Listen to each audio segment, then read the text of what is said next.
جبریل، کھو دیے انکار سے تو نے مقامات بلند، چشم یزداں میں فرشتوں کی رہی کیا آبرو۔ ابلیس، ہے میری جرات سے مشت خاک میں ذوق نمو، میرے فتنے جامائے عقل و خرد کا تارپو۔ اب ابلیس کے جواب کی صورت میں نظم کا وہ حصہ آ رہا ہے جو نہ صرف شعرائے آفاق ہے بلکہ اردو ادب میں ایک منفرد اور خاص مقام رکھتا ہے۔ یہ اس نظم کا کلائمیکس بھی ہے، اور یہاں آپ کو اقبال کے وہ امپریشنز یا پوئٹک امپرنٹس بھی ملیں گے جو اقبال ہی کا خاصہ ہیں۔ وہ آپ کو اپنے فکر کے سمندر کی گہرائی میں لے کر جائے گا اور الفاظ کا ایک طوفان اٹھائے گا، ایسے جیسے فکر کے بحر میں الفاظ کی طغیانی آئے۔ ہے میری جو رات سے مشت خاک میں ذوق نمو، اے جبریل، جو تم مجھے مورد الزام ٹھہرا رہے ہو کہ میں نے انکار کیا اور اس مٹی کے بنائے ہوئے انسان کو سجدہ نہیں کیا، اصل میں یہ بذات خود ایک ڈل کریشن ہے۔ یہ مشت خاک ہے، مٹی کا ایک ڈھیر ہے بس۔ جس طرح وہ قرآن میں کہتا ہے، سورہ صاد میں اور سورہ الاعراف میں آتا ہے، انا خیر منہ، وہ اللہ سبحانہ و تعالیٰ سے کہتا ہے کہ میں اس سے بہتر ہوں۔ خلقتنی من نار، تو نے مجھے نار سے، آگ سے پیدا کیا، وہ خلقتہ من طین، جبکہ اس کو تو نے گیلی مٹی سے پیدا کیا۔ یہی بات وہ یہاں کر رہا ہے کہ یہ مشت خاک جس کو مجھے سجدہ کرنے کا آرڈر ملا، اس تین اور گارے سے بنے انسان سے کیا کرنا ہے، اس سے کیا ایکسپیکٹ کر سکتے ہیں؟ اس کو تو اپنے آپ کو صحیح طرح آشکار کرنا بھی نہیں آتا، اس کو تو ذوق نمو بھی میں دیتا ہوں۔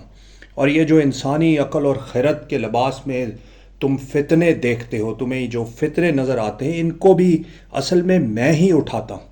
یعنی دور حاضر کے جو آئیڈیاز ہیں، جیسے فری تھاٹ ہے، جیسے LGBTQ ہے، جیسے سروگیٹ بیبیز ہے، یہ تمام میرے کنسیو کیے ہوئے آئیڈیاز ہیں۔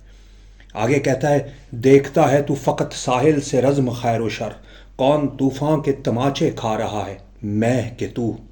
اور جب میں یہ فتنے اٹھا رہا ہوتا ہوں اور ان سے ایک طوفان برپا کر رہا ہوتا ہوں، تو اے جبریل تم کیا کرتے ہو؟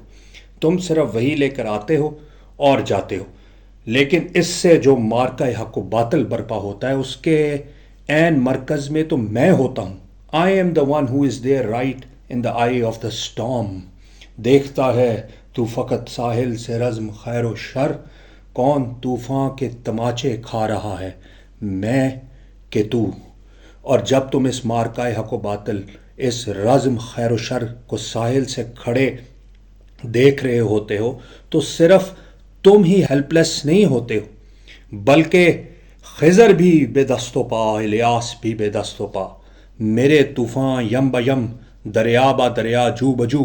یعنی جب میں اپنا طوفان اٹھاتا ہوں، سمندروں میں، دریاؤں میں، چھوٹی چھوٹی ندیوں میں جب میرا طوفان اٹھتا ہے، تو خضر جن کا ذکر سورہ کہف سورہ نمبر 18 میں آتا ہے، اور الیاس جن کا ذکر سورہ صافات میں آتا ہے، اور ہیبرو روایات کے مطابق ان کو بھی خضر جیسی صلاحیات اور طاقتیں میسر ہیں، تو وہ بھی میرا کچھ نہیں بگاڑ سکتے، وہ بھی بے دست و پا ہوتے ہیں میرے طوفان کے سامنے۔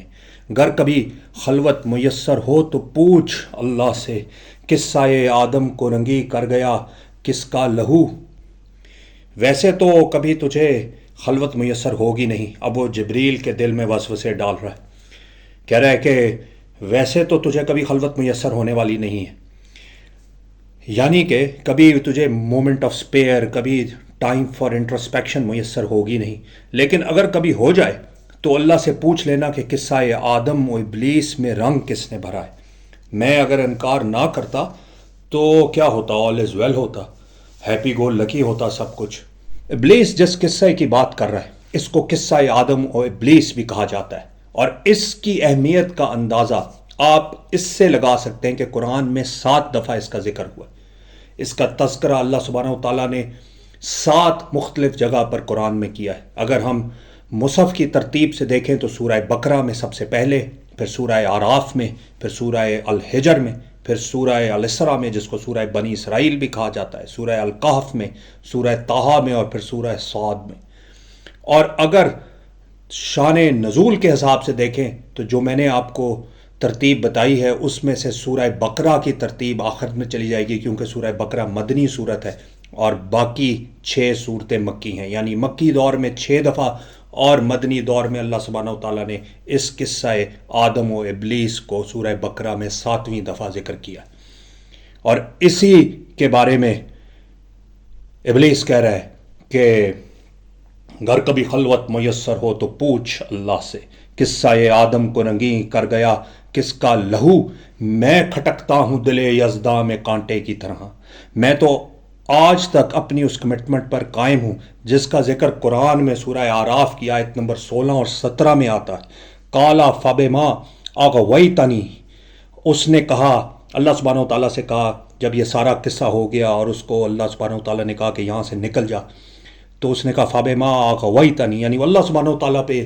بلیم ڈال رہا ہے کہ تو نے جو مجھے گمراہ کیا ہے، اللہ سبحانہ وتعالیٰ جو تو نے مجھے راستے سے دور بھٹکایا ہے، لا اقعدن لہم صراطک المستقیم، اب میں اس راستے کے اوپر صراط مستقیم کے اوپر بیٹھوں گا، ضرور بے ضرور بیٹھوں گا۔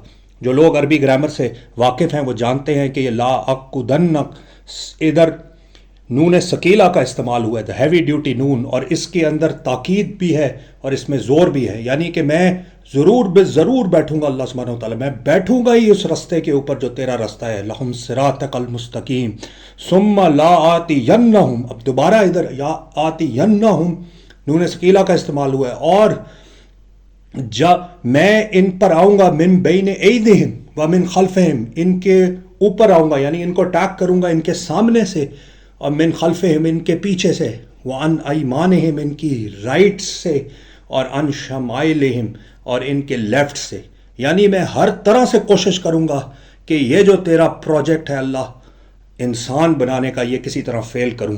میں تو اپنی بات پر قائم ہوں، اے جبریل، یہ جو اس کمٹمنٹ پر سورہ اعراف والی پر میں نے تو اللہ سے وعدہ کیا ہے کہ انسان کو فیل کرنے کا، یہ جو اللہ سبحانہ وتعالیٰ کا ماسٹر پروجیکٹ ہے جس کی وجہ سے مجھے راندہ درگاہ کیا گیا، اس لیے میں کھٹکتا ہوں دل یزداں میں کانٹے کی طرح، تو فقط اللہ اللہ اللہ، یعنی میری زندگی کا تو ایک مقصد ہے، ایک مشن ہے، اور وہ مشن میں نے بتا دیا کہ انسان کو فیل کرنے کا مشن ہے۔ میں تو ایک ایکٹیو پرسوٹ میں ہوں، جبکہ تم ایک خانقاہی نظام کا حصہ ہو، تیرا کام صرف اللہ اللہ اللہ کرنا ہے۔ تو یہ اقبال کی نظم تھی جبریل و ابلیس۔ اب اقبال کا ٹیک ہوم میسج کیا ہوا پھر اس نظم سے؟ کیا یہ گلوریفیکیشن ہے ابلیس کی جس طرح کچھ لوگوں نے اقبال پر تنقید کی، یا اس کے علاوہ بھی کچھ اور ہے؟ اس میں کوئی ہڈن میسج ہے، کوئی پیغام ہے؟ جبریل نے تو اپنے ہمدم درینہ یعنی ابلیس کی بہتری چاہی، اس کو اپنا چاک دامن رفو کرنے کا مشورہ دیا، لیکن ابلیس کو نہ کوئی ریگریٹ ہے، نہ کوئی ریمورس، کسی قسم کا پچھتاوا نہیں ہے اسے۔ الٹا وہ تو یہ سمجھتا ہے کہ اس کائنات کو سوز دروں اس کی وجہ سے ہے، اس مشت خاک میں ذوق نموس کی وجہ سے، ابلیس ہی کی وجہ سے شاید قصہ آدم میں رنگ ہے، اور اسی کی وجہ سے شاید مارکہ حق و باطل قائم ہے۔ اس نے جو یہ آگ سلگائی ہے، وگرنہ یہ تو ایک بورنگ سی کائنات ہے۔ تو کیا اقبال کا یہ حاصل کلام ہے؟ کیا یہ ہے وہ میسج جو حکیم الامت آپ کو دینا چاہتے ہیں؟ پوئٹ آف دا ایسٹ آپ کو کیا صرف یہ بتانا چاہتا ہے کہ ابلیس کا طوفان کتنا بڑا ہے، یا اس میں ہمارے لیے کچھ اور ہے؟ ہمارا طوفان کہاں ہے؟ وہ طوفان جس کے بارے میں اقبال خود کہتا ہے کہ خدا تجھے کسی طوفان سے آشنا کر دے، وہ کہاں ہے کہ نہیں ہے؟ اس پوائنٹ کو ہم سرچ کریں گے اپنے اگلے کلپ میں، اور ہوپ فلی وہ ہمارا اس سیریز آف لیکچر کا آخری کلپ ہوگا۔ Thank you very much. اللہم صلی وسلم وبارک علی نبینا محمد۔